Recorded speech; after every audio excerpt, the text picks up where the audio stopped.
Box to Box Media Network. Selamat datang di podcast pengembangan diri, eksklusif hanya di Spotify. Podcast ini akan bantu kamu untuk mengatasi kegalauan di usia muda, sukses di usia muda, dan yang pasti terus bertumbuh setiap harinya. Selamat mendengarkan. Hai Sindras Bordes, dan pada podcast kali ini saya akan share tentang 3 hal yang bisa membuatmu gagal mencapai resolusi tahun 2023. Jadi buat kamu yang udah punya resolusi, pastikan kamu menghindari 3 hal ini agar kamu bisa mencapai resolusimu, ya. Nah, tapi sebelum itu saya mau share tentang free webinar saya di tanggal 5 Februari 2023 nanti. Jadi kamu bisa join free webinar Unlimited Success Webinar, cara sukses di usia muda meskipun kamu merantau serta belum punya pengalaman dan relasi yang banyak. Kamu akan belajar gimana caranya 5 langkah proven mewujudkan apa yang kamu inginkan. Terus yang kedua tentang inner winner, cara mengatasi rasa takut gagal, tidak percaya diri dan minder. Dan yang ketiga, bagaimana caranya membangun support system meskipun kamu saat ini berada dalam lingkungan yang toksik. Kamu bisa join secara gratis pada hari Minggu 5 Februari 2023 dari jam 19.30 sampai 20.30. Jadi dari jam 7:30 sampai 8:30 WIB via Zoom meeting. Kamu bisa join sekarang juga, kamu bisa daftar sekarang juga mumpung slotnya masih ada. Silakan klik link yang ada di deskripsi, ya.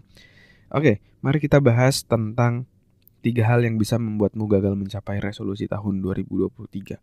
Jadi ada 3 hal yang perlu kamu hindari, ya. Yang pertama adalah goal yang tidak jelas. Banyak orang mau mencapai goalnya, mau mencapai resolusinya, tapi nggak jelas apa sih yang mau diinginkan. Kayak misalnya contoh, saya mau lebih kurus, saya mau lebih kaya. Nah itu nggak spesifik, nggak jelas. Kurusnya itu seberapa? Apakah 40 kilo gitu? Atau 60 kilo atau 70 kilo? Nah itu harus spesifik.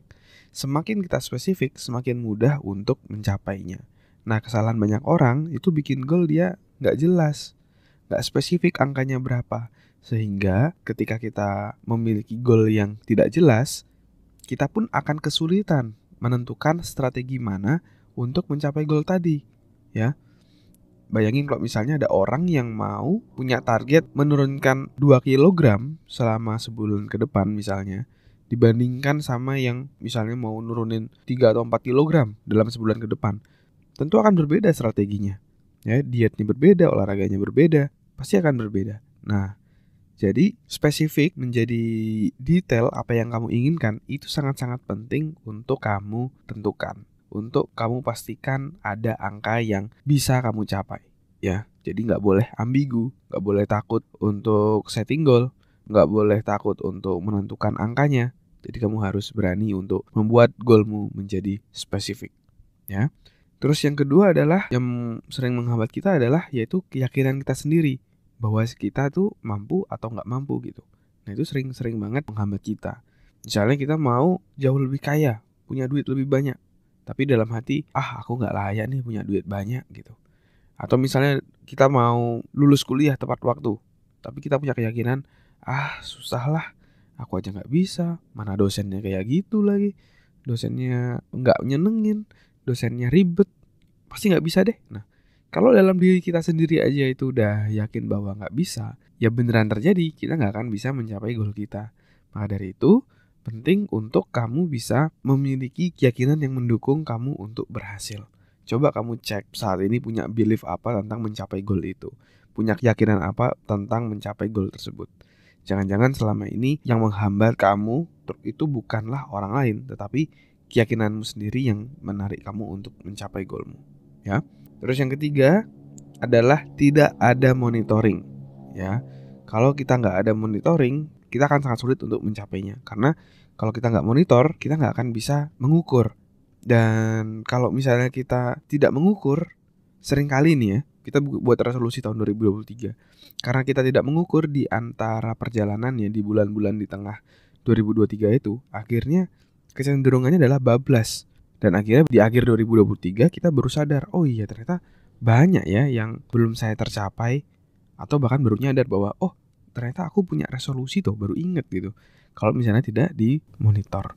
Maka dari itu, secara berkala perlu kamu monitor. Misalnya kamu bisa mingguan, bisa bulanan. Kamu bisa tentukan, berapa kali kamu mau memonitor progresmu, perjalananmu, sehingga pencapaiannya akan cenderung lebih tepat, ya, tepat waktu dan tepat secara kualitasnya. Karena ketika kamu memonitor, misalnya contoh kamu punya goal bulan Desember, terus kamu monitor bulan Januari atau Februari gitu ya, di awal tahun. Ketika kamu sadar bahwa strategi yang kamu lakukan saat ini itu nggak efektif, kamu bisa ubah. Sehingga kamu tidak perlu sampai akhir tahun baru sadar bahwa kamu tidak bisa mencapainya. Tapi dari tengah-tengah tahun, dari awal-awal tahun, kamu udah sadar bahwa kamu kesulitan untuk mencapainya dengan strategi tersebut. Sehingga kamu perlu melakukan adjustment strategi untuk mencapai goalmu. Jadi dengan memonitor, kita bisa melakukan adjustment di sana. Ya. Dan 3 hal ini yang sudah saya terapkan juga dalam kehidupan saya untuk mencapai berbagai macam goal saya, dan it works gitu. Punya goal yang jelas, terus menghancurkan keyakinan yang menghambat, dan melakukan monitoring. Ya, itu bisa kamu praktekkan untuk mencapai goalmu. Dan kalau kamu belajar lebih lanjut tentang bagaimana meraih sukses di usia muda, kamu bisa join juga dalam webinar Unlimited Success, di mana beberapa hal terkait yang saya sharingkan hari ini saya bahas di sana. Misalnya keyakinan yang menghambat, kamu akan belajar gimana caranya menghancurkan keyakinan yang menghambat kamu untuk sukses di webinar tersebut. Oke, sampai ketemu di webinar. Kamu bisa join secara gratis. Silahkan klik link yang ada di deskripsi. Terima kasih sudah mendengarkan episode kali ini. Semoga bisa bermanfaat dan menginspirasi. Dan kalau kamu merasa bermanfaat, kamu bisa kasih rating bintang 5 di podcast ini. Supportmu sangat berarti untuk kami. Dan juga kamu juga bisa share podcast ini ke sahabatmu, teman-temanmu, pacarmu, gebetanmu, saudaramu, agar orang-orang di sekitarmu bisa jadi jauh lebih baik dan terus bertumbuh setiap harinya. Dan kamu bisa juga share di Instagram, di Instastory, silakan mention @andreasbordes, nanti saya akan repost. Dan buat kamu yang mau belajar bikin podcast, kamu bisa bikin podcastmu sendiri di anchor.fm. Buat kamu yang mau belajar cara detailnya, dari gimana menentukan tema podcast, gimana cara upload podcast di anchor.fm, sampai gimana agar kamu bisa konsisten bikin podcast, kamu silakan cek konten eksklusifnya, tutorial yang sudah saya buat, silakan klik link yang ada di deskripsi. Terima kasih semuanya. Never stop learning, because life never stop teaching.